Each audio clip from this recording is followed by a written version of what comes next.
righty. Hello, everyone. Welcome to the 4 Ps and Ds. My name is Tim. I am the 4 Ps, and this is Mike. He is the D.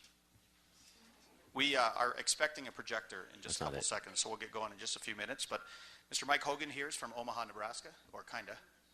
Yes, I'm from La Vista, Nebraska, which is, for Colorado, it's like being from Aurora, Colorado, suburb of Denver, you know. So I'm from Omaha.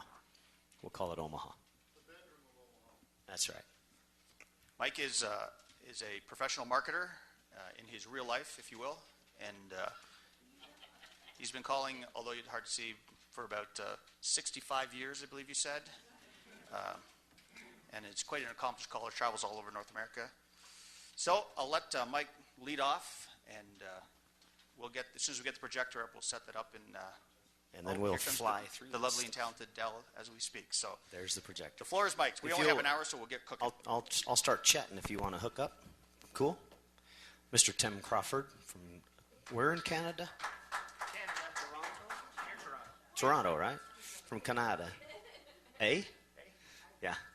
And also just recently served as your chairman of the board for CALLERLAB. Just handed those over to Tim Mariner last year, so and travels all over the world, which kind of puts me in my place.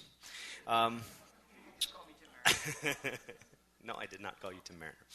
I am, if you want to call me a professional marketer, that's great. Or marketer, that's great. But my background, actually, my education, I was an accountant. And so when I got the phone call or the email from the home office that said, hey, let's do a session on the 4 Ps and the D, I went, hey, that's a great idea. I'd love to do that. What are the 4 Ps and the D? Didn't I? Yeah.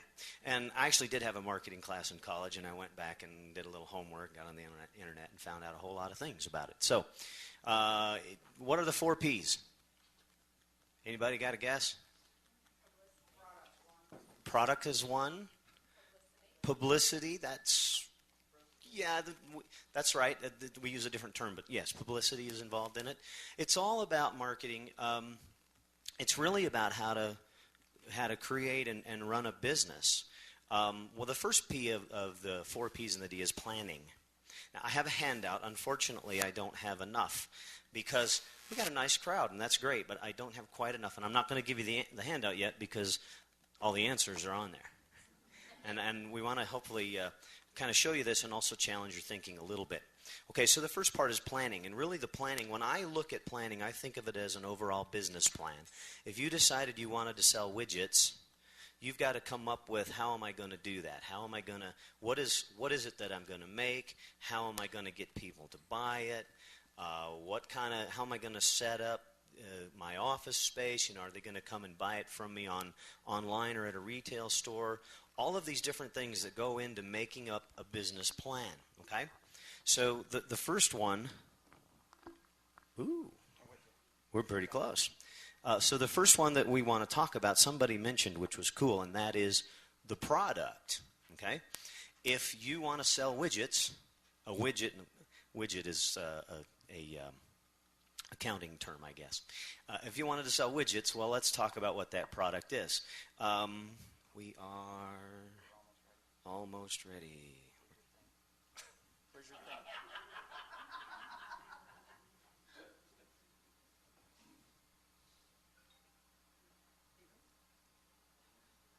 Is that a good thing or a bad thing?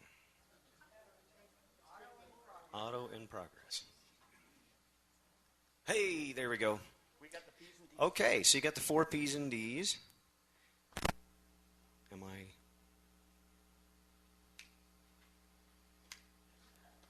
Technology is letting us know. There it is. Okay. Is this the second? Okay, so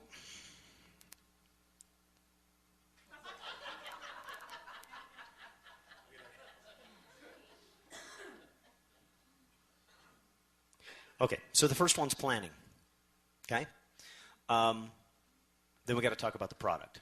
So I'm going to talk to you about the things that a business person thinks about when we talk about what kind of product that we want to market, and you guys can take the information then and think about it in terms of our current product, which is square dancing. Okay? The second one is pricing. How much are you going to charge for it? What's your competition like? We'll go into a little bit of that. Third is the D, actually, is distribution. And a lot of research that I did and reading a bunch of different things, there's marketers that also call it place. Okay, whether you call it place or distribution, it really is about how are you going to get your product to your customer. And then the last one is promotion. And over here I heard the word publicity. And publicity is part of that promotion element of the 4 Ps and the Ds, okay? And I want you to think about all of this in terms of what I'm going to refer to as the target prospect, okay? You could call that target prospect your buyer, your consumer, okay? And in our world, I think as I went to putting this together and I got to thinking about square dancing, I think we have really 2 different products. And there's a lot of variations to those products, but I think you really have 2 different products.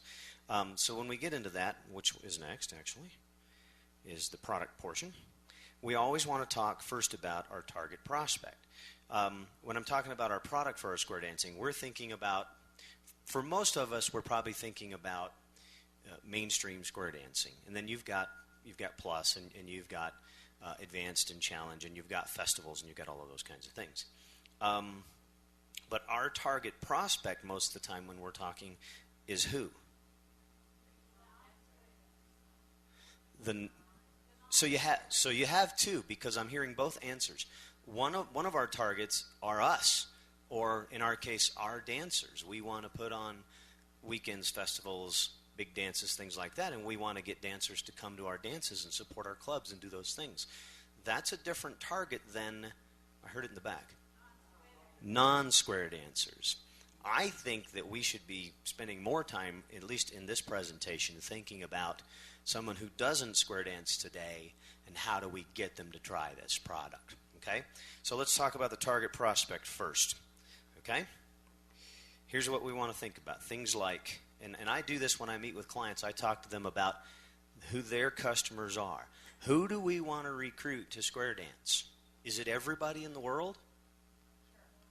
Yeah, the answer, the easy answer is yeah, we'd like to recruit everybody in the world. But who's what we call in marketing our heavy user? Who's that person that we really have, we're going to build a product for that we think is somebody that will really buy this product or buy this service? So you want to think about who do you want to sell your product to? Is there an age consideration? Is there an income consideration? In some product cases, is it shaving cream? Well, that's probably for a man. That's probably the definition of our product.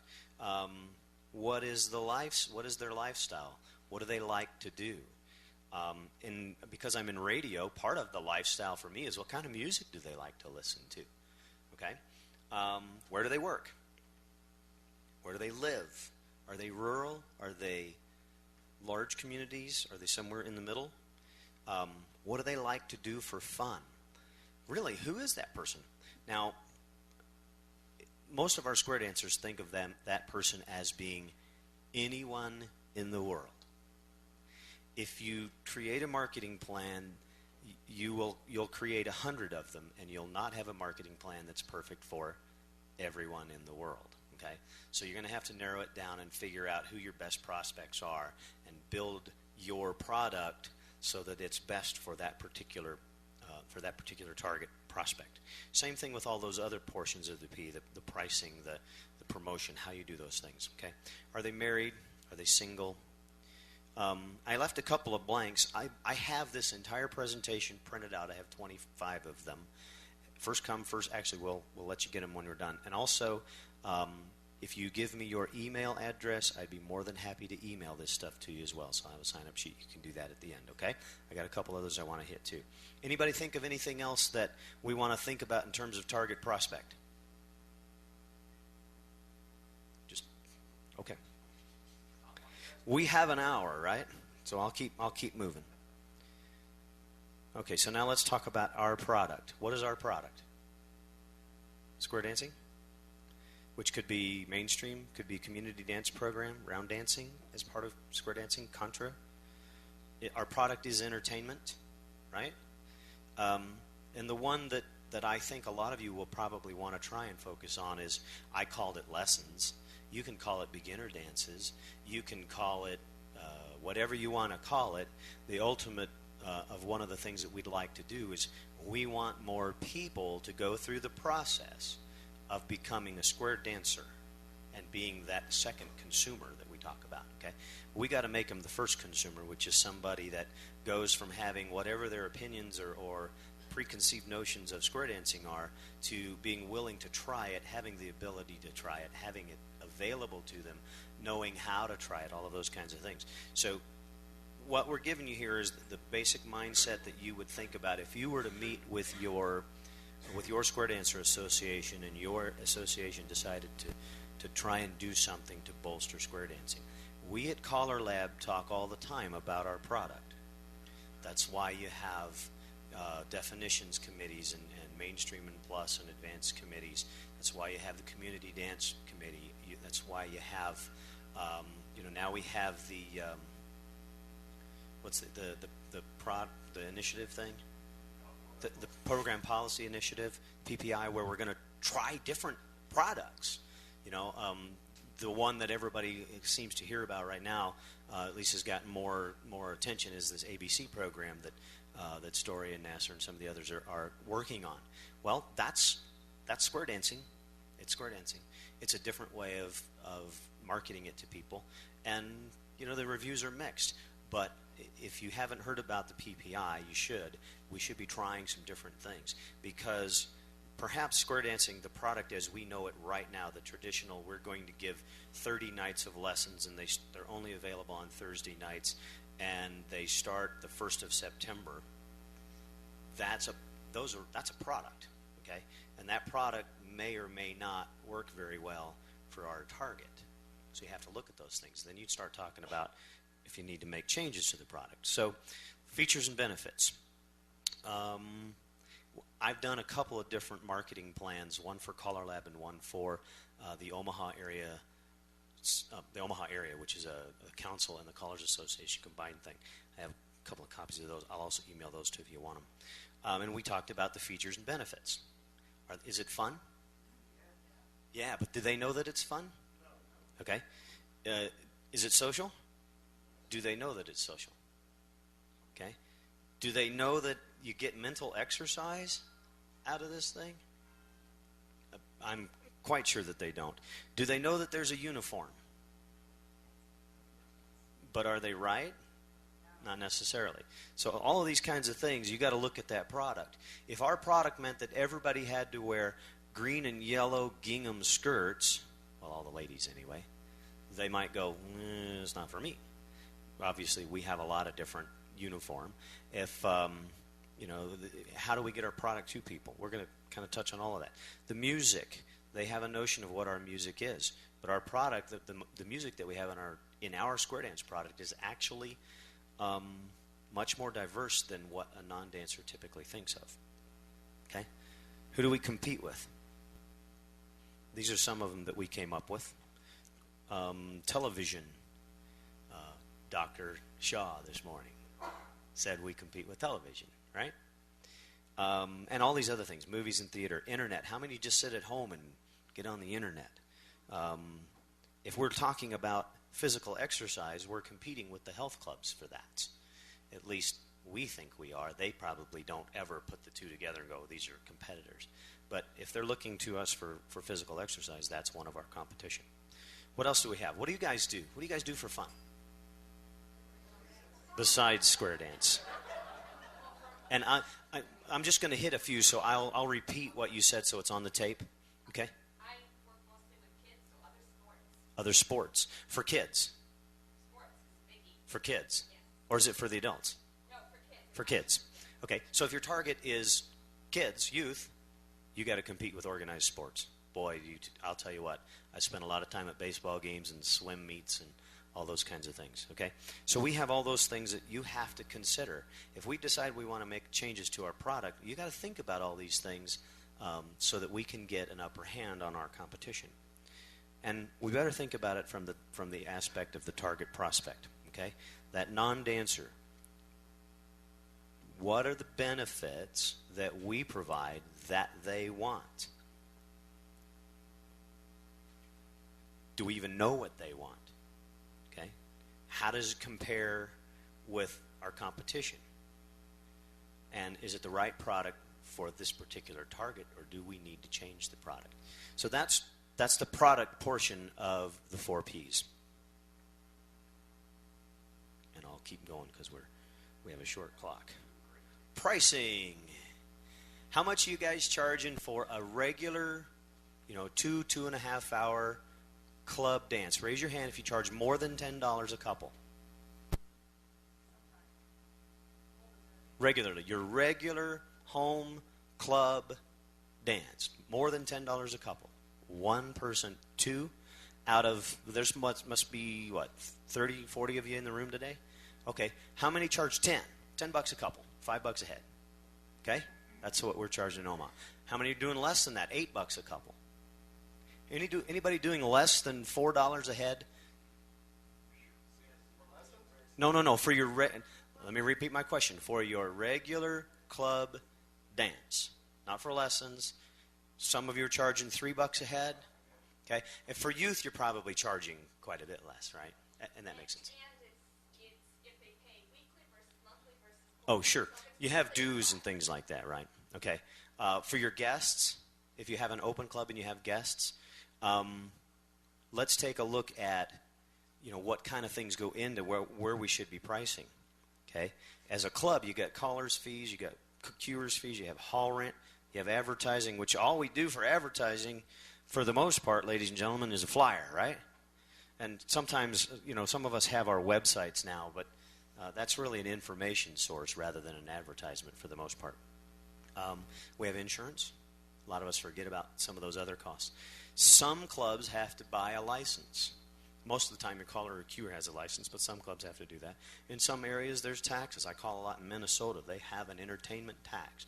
Right off the top of the pile, they have to take like 7 or 8% or something and give it to the state, because it's an entertainment tax. So you got all those things, and then when you look at that and you look at how many people are coming in the door, you better figure out what you got to be pricing it at to be able to at least break even, okay? For a caller or a cure, we have music. We got to buy our music, equipment, travel, uniform, advertising, license, taxes, education, insurance, all of those things that we call deductibles. And when you get all done with it, a lot of times the deductibles add up to more than the actual income level, right? That's pretty common. So you've got to look at that. What do we charge? What do we want to charge? How are we going to do that? I'm not going to tell you how to go about that. But you got to consider that thing, that if you're a caller. If you're going to, I know a caller that he likes to call all over the world, but he won't go and call for you. Like if he's got to get in the car and drive, if he's got to drive 8 hours, he's not going to drive 8 hours to call a dance for you unless you've got a weekend or something that he's going to be there for 8 hours, because it just doesn't make sense. I sometimes think I should employ that philosophy. So, if you're in business, if you're in business, can you make a profit? What does your competition charge? Because you can't charge twice as much unless your product is twice as good, or at least unless your customer thinks that your product's twice as good. And then should you offer discounts? You reference that if they pay weekly, it's a certain amount. If they pay once a quarter, it's a little less. So there's an incentive that you're offering to do that. You might charge for your lessons, you might charge $10 a couple each night when they come through the door. For 30 lessons is $300, or if you sign up all at one time, we'll do it for $250. I don't know if anybody does that, but that's a strategy that you might use in your pricing. So what are you going to price? I want to give you the standard example of our competition. A lot of people have compared square dancing to going to the movies. I've heard that over and over in 31 years that I've been calling. 31, yeah, 65 Canadian years. Okay, so if you and your partner go to a normal movie today, it's going to cost you about $9 a piece to get in the door. Some places it's $10 a piece to get in the door. And then let's say that you want to get each of you get a soda and some popcorn. You're not walking out of there without spending at least $25 for a 2-hour movie where you sit in a chair, right? We're charging 10 or less. Now, I'm not saying that we should charge 25, because if we did that, our current customers would go away. So we can't do that, but we need to start moving that dial, because if you're going to have, how many of you are paying hall rent that's less than $100? Are you dancing in the church basements? You got some nice places? No, I hear variety. Well, I'll tell you, in Omaha, we have a church that we get to dance in. Most of the clubs dance at the same church. I think it's $75 hall rent for the night. Okay, it's not bad. If you go try to do your festival and you want to book a bigger hall, all of a sudden, we go to a school and it's $800 for the day. Well, now that's a different pricing strategy. But if you own the hall, if you owned a social hall, and you're not getting $500-600 every day in rent, you're not even paying your property taxes on the building. So they've got a different scenario. We have to keep those kinds of things in mind too. So I don't know what you want to charge for square dancing, but we continue to be the price leader when it comes to being inexpensive. Hopefully they look at it as inexpensive and not cheap. Okay? So what's it then the target? So I think I just covered this. What's the value? What do they see as a value to us? If you want to take 1 hour of ballroom dancing lessons, how much are you going to pay? I've heard numbers like $100.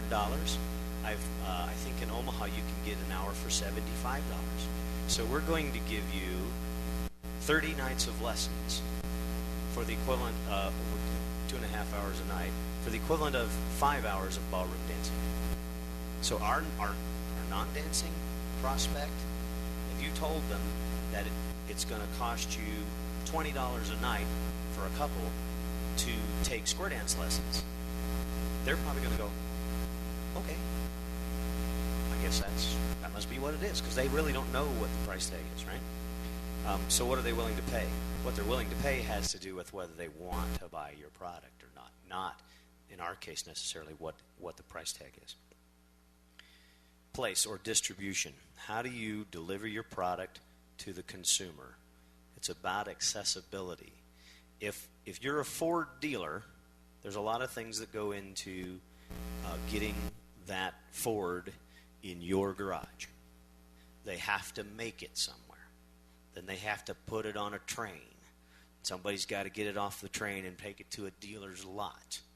Okay? And that's the place, so that's part of the distribution. And then they have to figure out a way to get you to go to the lot to look at the vehicle, right? And sometimes they do other things where they put the vehicles at events and things like that. So you can, how many see the cars at the mall? You can see, touch, feel the car without actually getting to buy it, having to buy it. Can you buy the car online? Actually, you can. But if you had never heard of the Ford Zipper, I think there was a Zephyr once. Okay. But if you never heard of the Ford Zipper, you going to buy it online? No way. You got to see it, touch it, feel it, know what it's like, and then you'll go online and figure out the best price if you want to go that route. Most people still go to the dealership. Okay? So, distribution channels, retail locations. If you want to learn tap, jazz, or ballet, everybody know a dance studio near you? Right? If you want to learn square dancing, everybody know a dance studio near you? See, how are they going to get our product? The new dancer is going to get our product because of us having a beginner dance or lessons, or whatever you want to call them, beginner parties, whatever term you want to use. That's the event, and they have to come to the event. Okay? Let's see. Do the prospect know where, do they want to buy it, or do they want to try it before they buy it? Do they want to try square dancing before they buy square dancing? Usually, a lot of clubs do the first couple of nights of lessons are free, so they can try it before they buy it. Can you purchase it online? Can we buy square dancing online? We can't. It might be coming. You know, you start thinking about that. It might be coming. And then is the product available everywhere? It is for the most part. It's just we can make it available anywhere. If you went to Oakland, Nebraska, a little town that's about an hour and a half north of me, that club folded umpteen years ago, and you can't learn to square dance in Oakland, Nebraska. Unless, of course, there's about 10 or 12 couples that wanted to learn, and then they call Mike Hogan, and Mike Hogan's going to come up every Wednesday night, and you can learn square dancing in Oakland. So we can make it available for them, but it's not readily available. Plus, we know from research they have no clue how to even find it. Okay?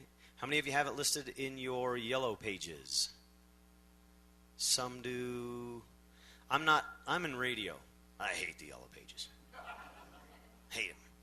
It's a reference, though. And you get the big ads in the yellow pages because the big ad's going against the other guy, the competition that's also got the big ad, and he's going against the other competition that's got the big ad. We don't have all that competition. If somebody wants to square dance, they're going to look up square dancing. But where are they going to look it up if they don't know where to go? There's only two places they're going to go to find square dancing if they don't know where to go. Those two are either the yellow pages, which they are getting more and more away from. I use that against yellow pages all the time, by the way. Or they're going to go onto the web. Okay? So it's becoming more accessible because of the web. But it's tough to get it sometimes, so we have to consider those things. Okay. Where does the prospect go to sample? So I just talked about that. Club lessons. You can do beginner parties, do exhibitions, things like that to get it out in front of people where they can try it before they buy it. So what we know about almost any prospect is that convenience is important. They might find information online. They can't go to the retail store. They can't buy the product online at this point, and they generally don't know who to buy the product from. That's without talking about what their perception of the product is. That would be back in the product phase of this thing. Okay, promotion. This is the last of the P's. And actually, we kind of covered the D already. All right, promotion is, what was the word? What'd you use? Publicity. Promotion is also things like, what is your image? What does your target prospect think of your product? And if you want to change what they think about it, then you get involved in promotion. Okay? So you've got brand building or brand management. That's all part of it. What is your image? Public relations, advertising, online, offline. I'm actually reading this so that you guys hear it. I'll have the handout for you on the tape. They'll have it as well. Personal selling. That's really an important one, personal selling. Whenever I talk to an advertiser, the best source of the best form of advertising is word of mouth, as if I gave them a cue card. Okay? Word of mouth is personal selling. It's why it's why we go to talk to our neighbors. We tell them how much we love the activity. We don't benefit. You know, when I talk to my neighbor about square dancing and how much I love the activity, they don't see it as a benefit to me that they become involved.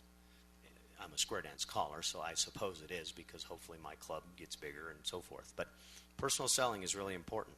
It's the same thing that I do every single day.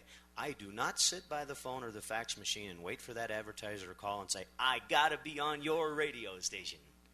Doesn't work that way. I have to go out and make contacts with business owners all day long and talk to them about how radio works to solve their marketing challenges. Okay? And so personal selling is very important. Let's see. Sales incentives. Purchasing incentives. If you have a sales force, in fact, my cell phone should ring any minute now telling me that I've won a big screen TV. Because we had this sales incentive thing where I work, and I don't know if I'll win or not, but anyway, I qualified. What is your marketing budget going to look like? Creating measurable goals, creating partnerships. We've talked about, I have an example of a partnership. The stuff that we're doing in Omaha, we got a hold of a group called Activate Omaha. And Activate Omaha is a nonprofit organization, and their whole goal is to get Omaha citizens healthy by getting them involved in physical activities. So we got to them, told them about square dancing. Guess what? A big benefit is that physical exercise thing. And they included our brochure in their last mailing that went out to, I think it went out to, the last one was like 500 people that received this thing. Not a big number of people, but it's a start. We found a partner that believes in the same stuff that we believe in, so they're all about helping us promote our activity. Okay, so partnerships, contests and giveaways, exhibitions, beginner dances. Who's your sales force? Does everybody in your club actively recruit for your lessons? Of course not. We're the leaders, right? That's why you guys are here. We're the leaders. They're our customer. For the most part, the people in your club are your customer. They're not your sales force. But if we can get them motivated, maybe with some incentives, maybe if you bring 5 couples to lessons, your dues are free next year. I don't know. But would your dancers go, ooh, I ought to try and do that? I don't know if they would or they wouldn't. But I haven't heard of very many people offering incentives like that to get those people to go out and do that. So those are some of the things about promotion. And then let's talk about who the target prospect are. How are you going to reach your prospect? What is the message going to be? What image do you want the target to have about your business? Which is probably different than what they have right now, and you may not even know what the image is that they have. How many of you went to How We Look this morning? I didn't get to go to that, but I did one of those last year. So I'm assuming we talked about similar things. So they probably talked about some of the research and things that we know about non-dancers and what they think about square dancing. So how are they going to react to your marketing efforts, and when will they react? That all goes into promotion. You need to think about all of those kinds of things as you are trying to grow your square dance activity, since our product is square dancing, and in this case, if we're talking specifically about lessons, getting people involved. I want to just hit a couple of quick highlights, and then I'll turn it back over to Mr. Crawford.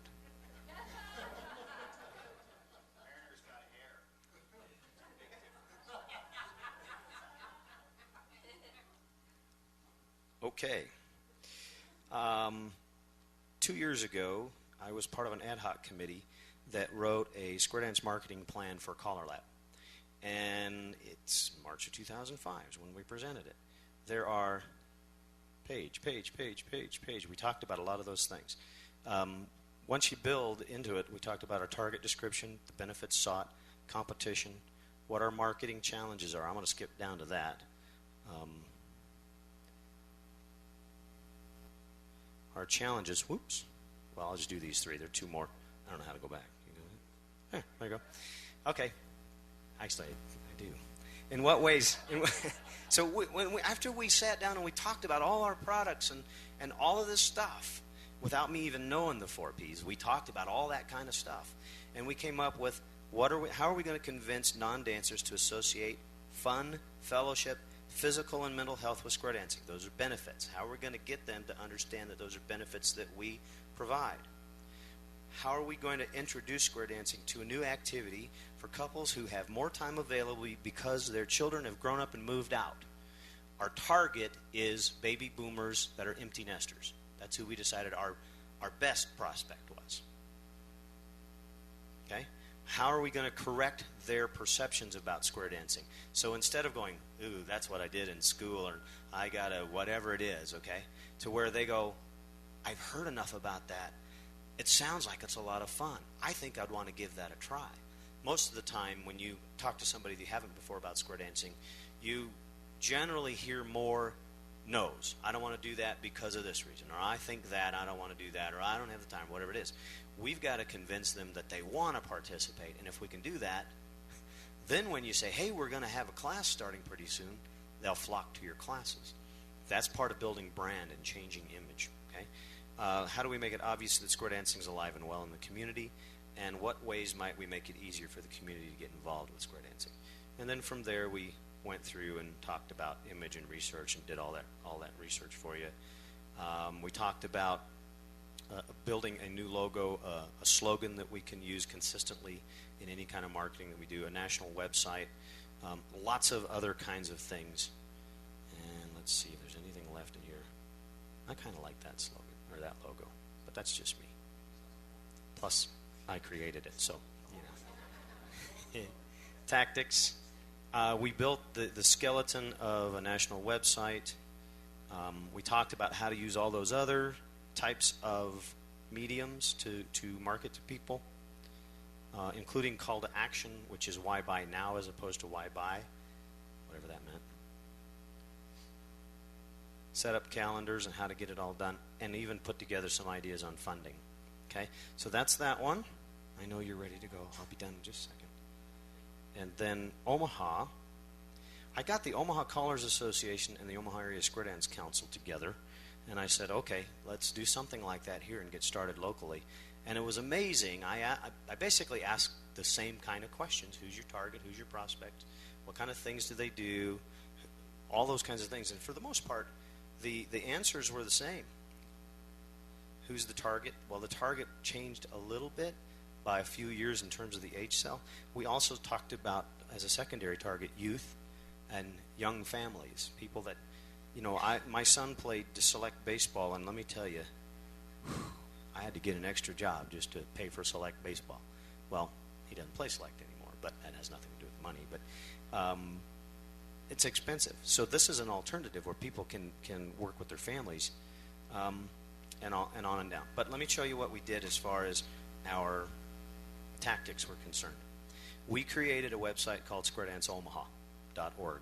It's out there. It needs some work yet, but it's out there if you want to look at it. I told you about Activate Omaha. That's personal selling, where we've gone out and talked to people and found some people to connect with us.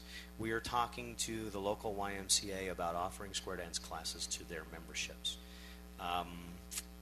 We got a supplemental committee that created this brochure. If you look through this brochure is all about the great things about square dancing. It doesn't say we teach lessons every third Thursday or any of those kinds of things. It talks about physical exercise, social interaction, mental stimulation, music, some of those things, and you won't see a square dance picture in here. So some of those kinds of things. I have these up front. If you want them when we're done, you're more than welcome to take them. If you want to give me your email address, not only will I send you the presentation for the 4 Ps and the Ds that I just went through, I'll also send you the marketing proposals that we put together for CALLERLAB and for Omaha. And then if you want to do something on your own, at least you've got a skeleton to start with. Okay? Questions, Roger? Hold on. We got to do this microphone thing. Yeah. And you want to talk, so who's in? I'm done with this. I was just going to say, Mike, Ruddership up in Fort Collins. I was going to say, Mike, if you want to give us your email address too, maybe we could just send you the request and you can just reply back to us. You bet. If you got a pen, I'll give it to you. I recommend that you call the home office and let the home office distribute it. I'll pass that on to them, okay? Is it okay if I send them my stuff? Okay. It's Mike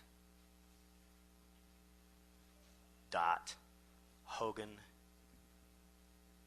at Cox, COX, .net. Okay? All right. Mike, I'm Otto Waterman from Trinity, Texas. Hi, Otto. Otto helped us. I have one question.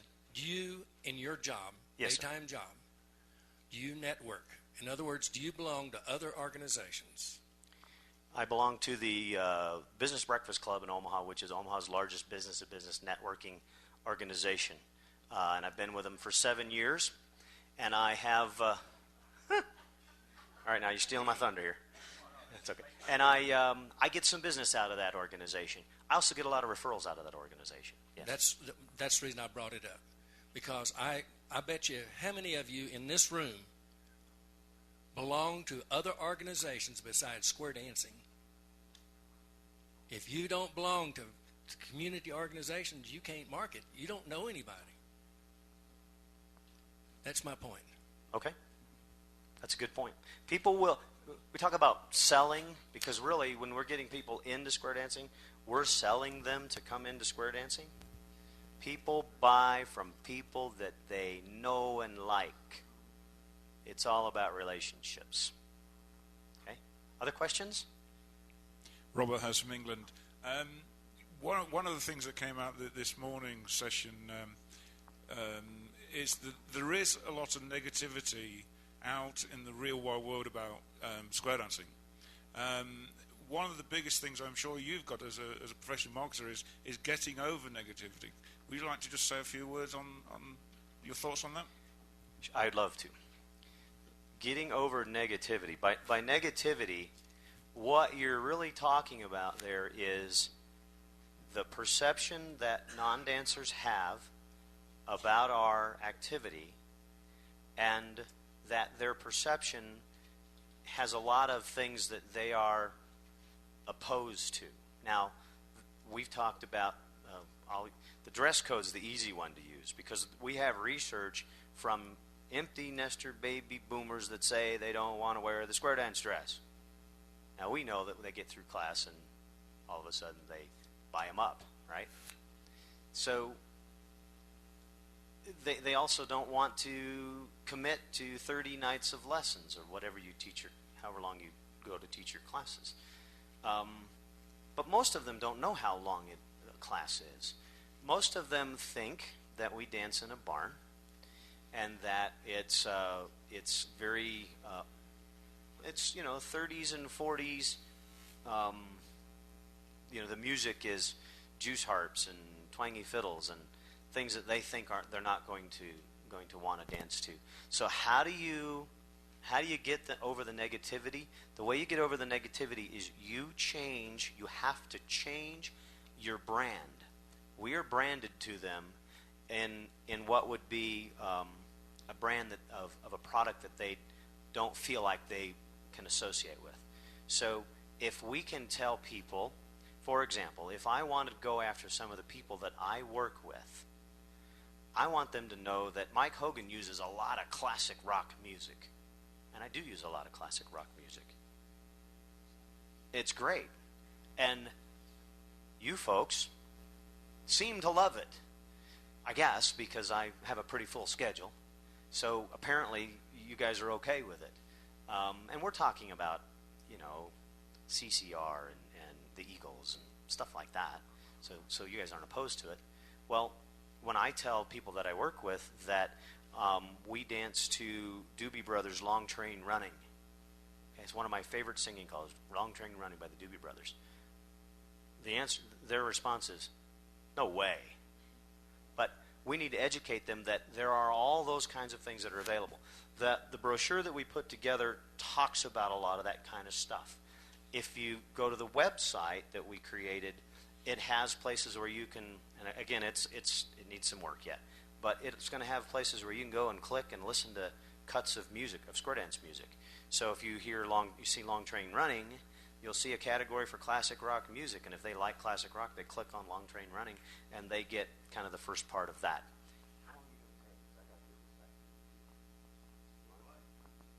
Take my time.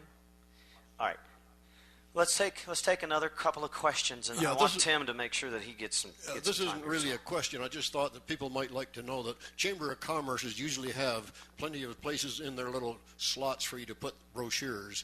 And every time somebody's moving into town and they ask for a package of what's going on in the particular town you're in, they will include your little brochure in that. It is the possibility you could get some responses from that. Oh, I'm John Geen from San Angelo, Texas. Sorry about that.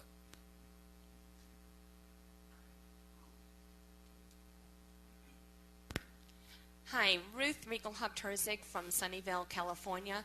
And I just want to add a little bit of a commentary on, first let me say something very positive, because I got a lot out of this, and I got a great idea, and if it works, I will definitely give you feedback so that you can share it. based on what you were talking about today. But I do want to say one thing about competition, because as I mentioned earlier, sports teams are my major competition. Mm-hmm. And when we're talking about pricing, yes, select teams are $2,000, $3,000 because my daughter was invited, and we didn't do that.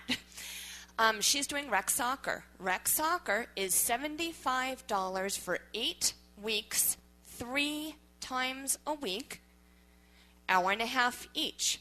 And on the third day, it's the whole family getting to enjoy the game and having a good old time. So there you are, looking again at what your competition is and what they price. So what you've got, and believe me, if you're going after youth, you're very much correct. My kids, I say I go to a lot of baseball and all those kinds of. Oh, well, my son plays rec league baseball. I don't remember how much it was. Wife pays bills, but I know it's nothing like what the select team cost. Nowhere even close to that. And that one of the differences is not so much the price tag thing, but he wants to play baseball. You know what? He don't want a square dance. And he knows how, because I made him. Bruce? I'm sorry, unless I... Bruce Simpers from Ellicott City, Maryland.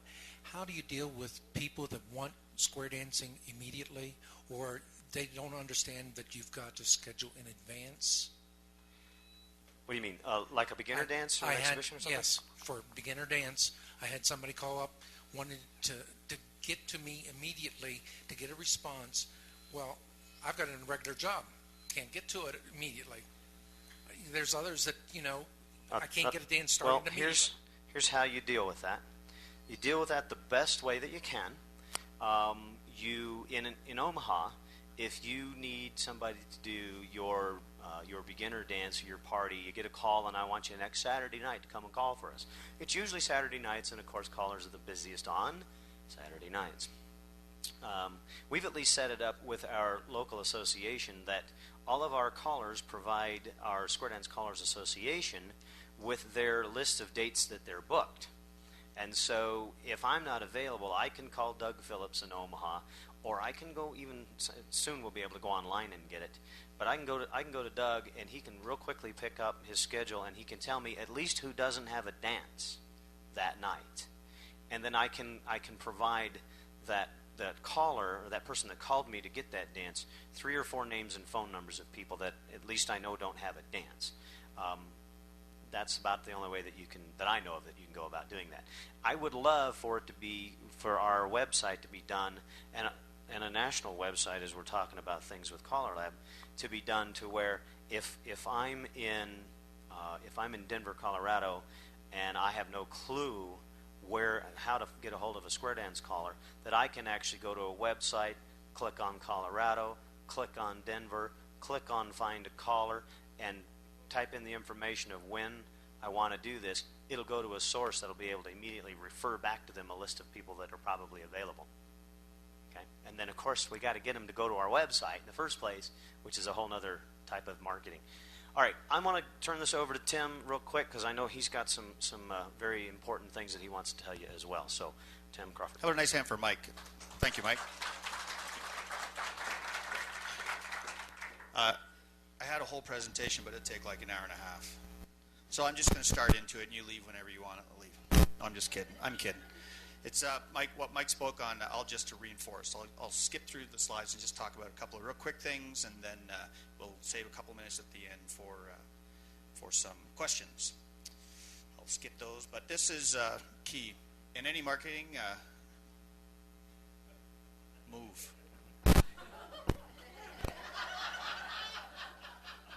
Takes up the whole hour, then he sits in front of the slide presentation.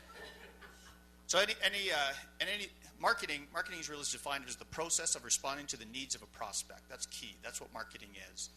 It's made up of components that are R&D, research and development, and R&D is to identify or create, because you can create the need for that prospect. Selling is also a part of the marketing process, which is the process of convincing the prospect that our product will satisfy the need that we've already identified or that we have in fact created. And we talked about the 4 P's and the D's, and there they are again: planning, product, pricing, promotion, and distribution, not necessarily in that order. So if you think about Marketing 101, basically just your basic planning, truly in a marketing course, you'll hear planning is defined as effective planning is the identification of our resources and the relationship to the environment in which it functions. Product line and public image are key in planning.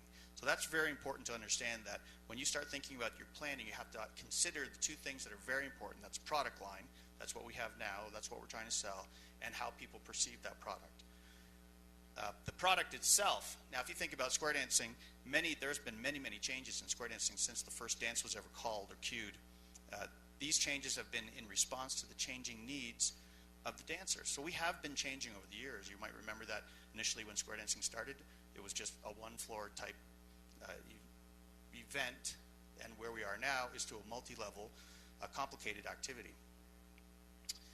Research and development support the product changes and must be ever sensitive to new developments. Changing lifestyles, economic factors, and our evolving society are very important to think about when you start talking about the product.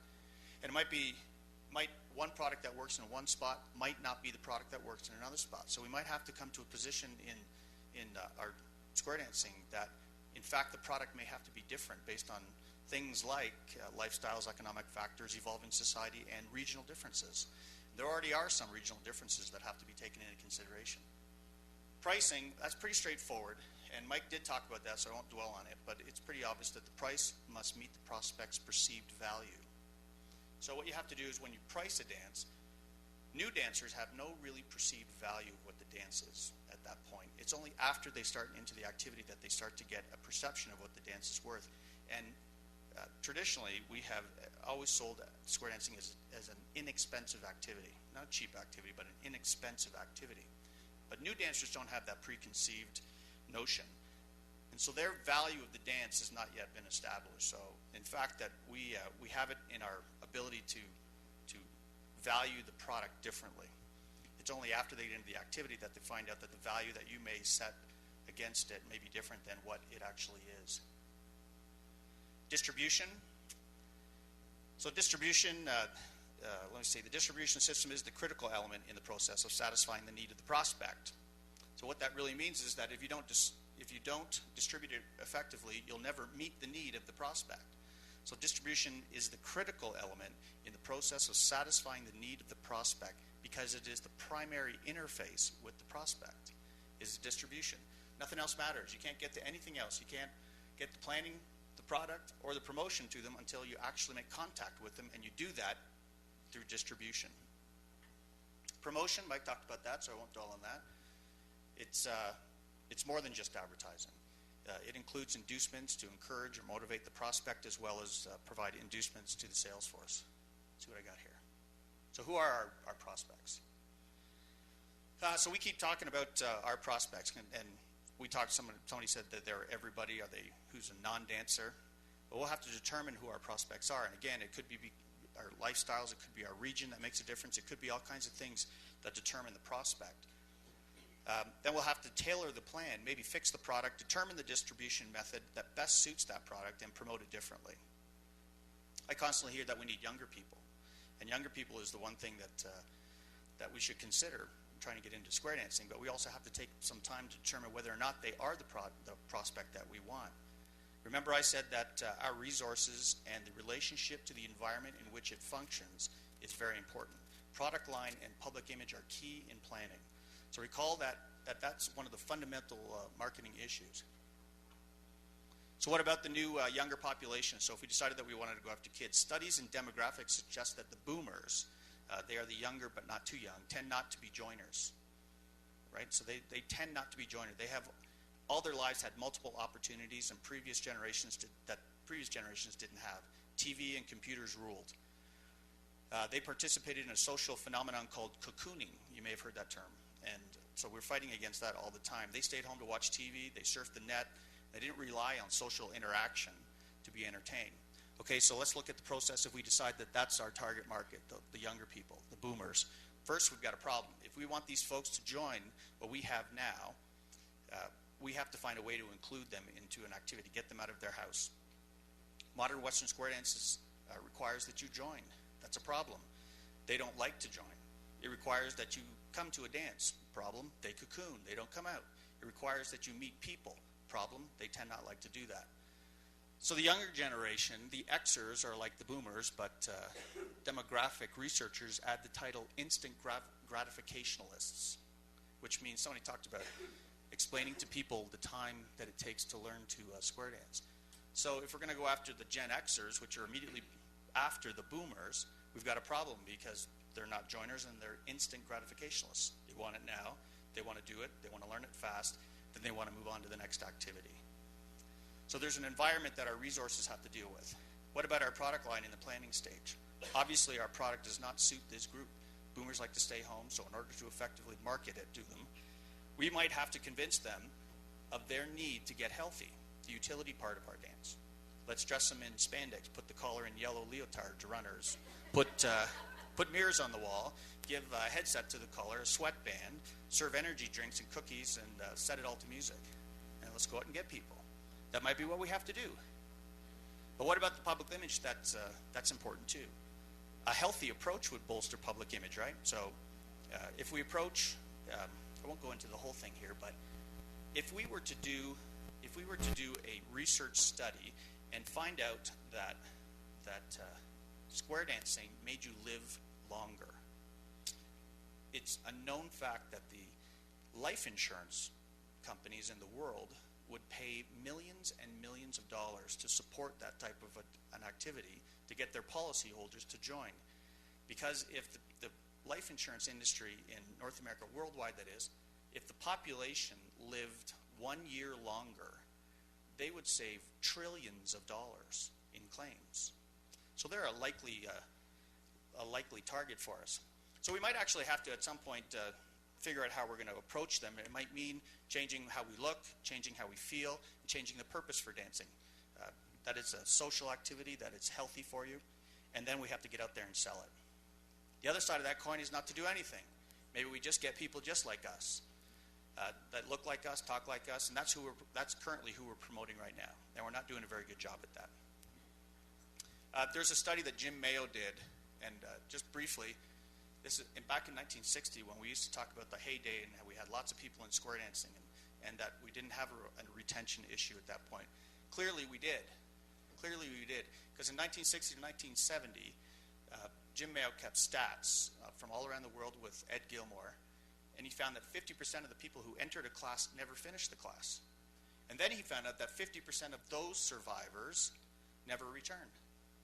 So it wasn't that we had a recruiting problem because we were recruiting lots of people. We stopped marketing. We stopped going out and selling this activity. Anyways, Mike talked about all that stuff, so I won't spend a lot of time with you on that. Distribution, the sales force, and that's the key part of the whole marketing issue is that it's where you touch people, that's where you contact people. It's the primary interface with the product, and that distribution sales force, unfortunately, is us. Because traditionally, historically, we've not been very good salespeople. We have product knowledge, but if we change our product, we don't have product knowledge. So there's a problem with our sales force. And of course, if we go to the spandex and the headband and all that stuff, could we support that product? And if we don't support it, that means we can't sell it. Because you can't be a very good salesman if you don't know what you're selling. If square dancing ended up looking like this, could you support something like that? If square dancing ended up in a bar, you could support that. Anyways, really the message is that we have to be prepared no matter what we do. If we start a marketing campaign, we have to be prepared. We have to talk about the 4 Ps and the D. Think about every part of that and determine how we're going to access that marketplace, whichever it is. And we must be open to change because we already know that there are regional differences. And we do know that different target groups expect or have a different perception of what it is that we're trying to sell. The problem with that is that we all have one perception, and we are the salespeople. The arts is one organization. If you don't know about the arts, find out about it because it's a wonderful thing. And again, we're not bad intentionally. We're not bad marketers intentionally. We don't plan to fail. We fail to plan. And that's always been our problem. And we just have to find a way to start planning a little bit better. Or end up looking like this, which is good. But anyhow, we ran out of time. We'll stay. Mike and I'll stay for a few minutes if you want to ask some questions, and don't feel shy to leave. But the break is on now, and the next session starts in 45 minutes. So, Questions? Anybody?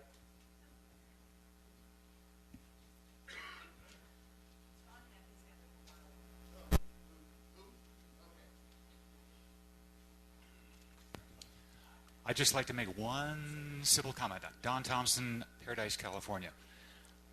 Although the Yellow Pages are not held in high esteem in this room. well, Okay.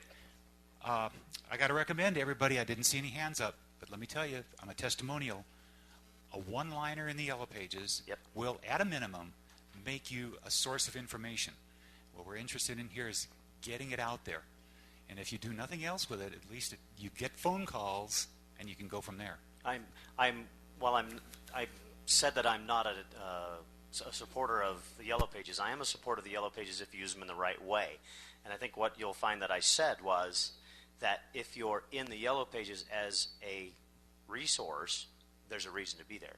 Because if somebody does not know how to find you and they choose one of those two methods, the Yellow Pages is the other one, you should have a line in the Yellow Pages that says square dancing. Because you don't need a big ad, because we don't have 25 other square dance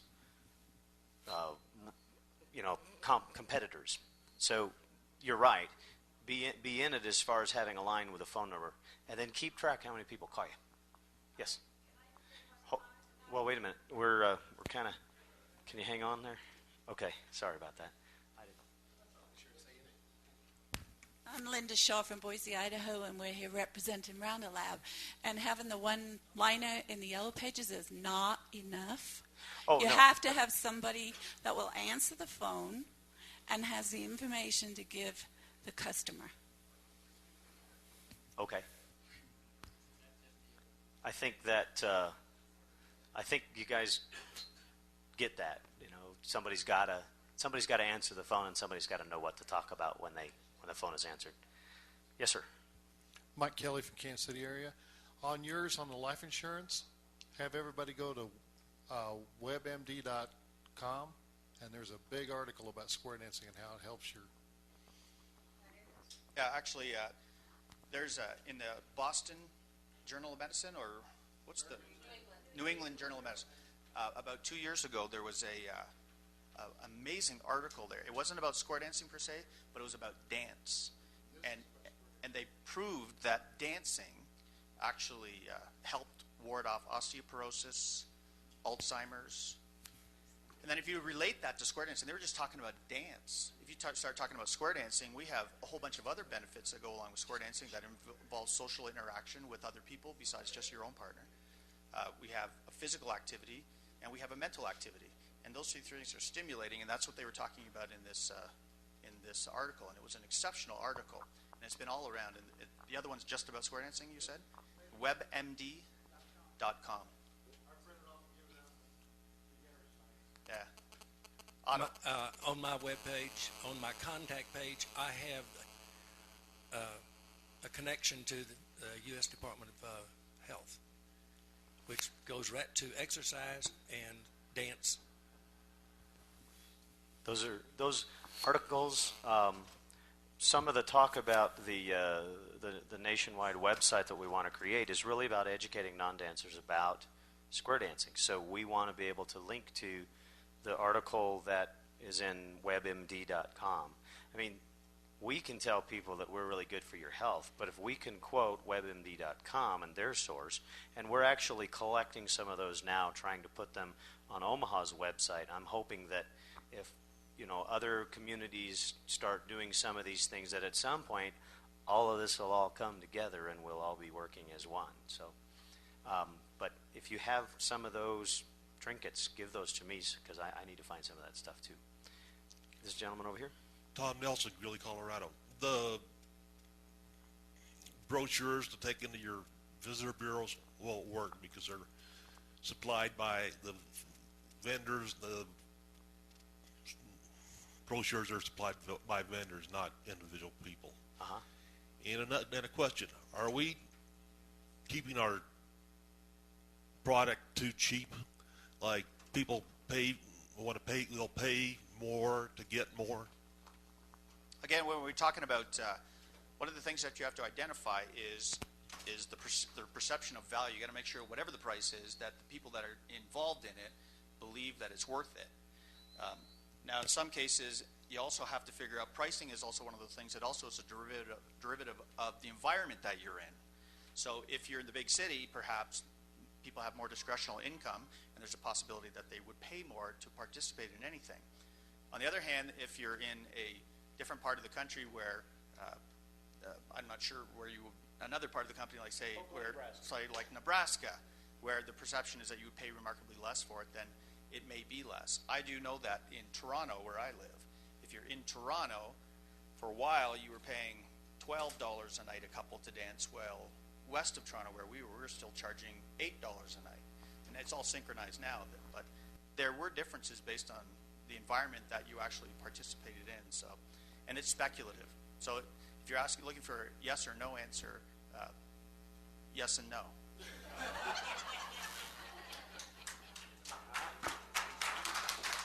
Thanks, guys. I do have a brochure, or a printout up here. If you're a couple, please just take one. If we run out and you want to give me your email address, I will email it to you. Okay? Thank you.